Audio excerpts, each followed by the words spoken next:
Hi everybody, welcome to Jin's Wall Street News. The US Census Bureau and the Department of Housing, Urban Development reported Tuesday that sales of new single-family houses rose 1.8% in February from a month ago. The US Census Bureau announced Wednesday that new orders for manufactured durable goods increased 0.9% in February from the previous month.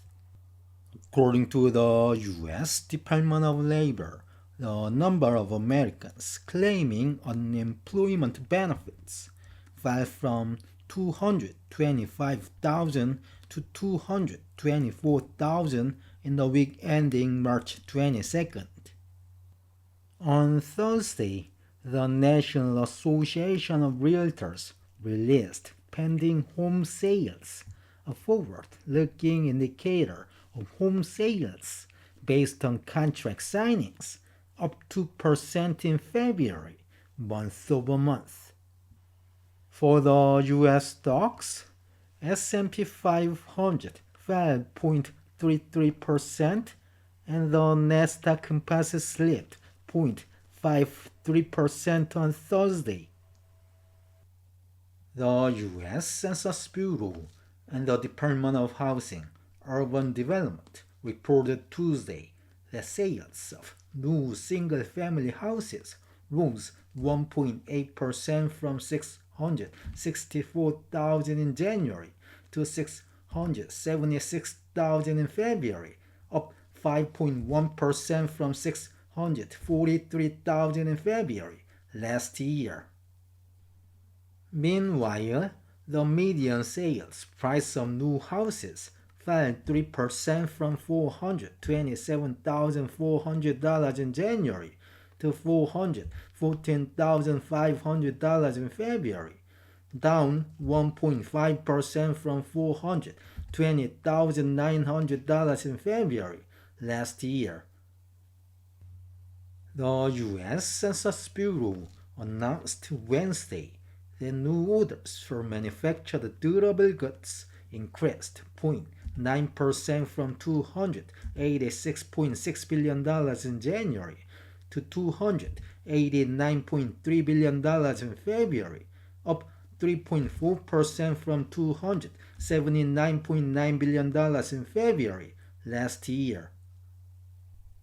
In addition, new orders for non-defense capital goods, excluding aircraft, a closely monitored proxy for business spending plans, decreased 0.3% from $75.2 billion in January to $75 billion in February, up 1.5% from $73.9 billion in February last year.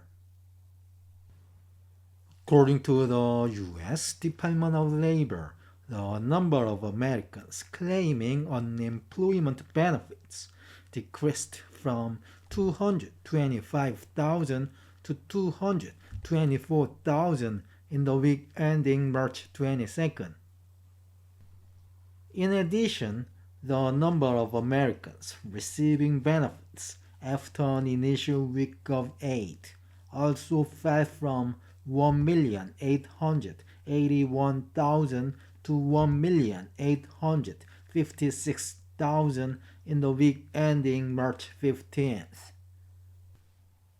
According to the National Association of Realtors, the pending home sales index, a forward-looking indicator of home sales based on contract signings, increased 2% from 70.6 in January to 72 in February, down 4.8% from 75.6 in February last year. The National Association of Realtors chief economist Lawrence Yun said, quote, "Despite the modest monthly increase, contract signings remain well below historical levels. A meaningful decline in mortgage rate would help both demand and supply, demand by boosting affordability and supply by lessening the power of the mortgage rate locked in effect. For the US stocks, S&P 500 fell 0.33% and the Dow Jones Industrial Average lost 0.37%. The tech-heavy Nasdaq slipped 0.53%. Shares of NVIDIA fell 2.05% and most of the US chip stocks also dropped as more and more investors were concerned about AI bubble. I think a slowdown in AI capital spending on a sequential basis sounds reasonable, but I don't agree with the AI bubble because NVIDIA's forward PE ratio is just 24.9x according to the Yahoo Finance. Okay, this is the end of today's news. Thank you for watching. Have a great weekend.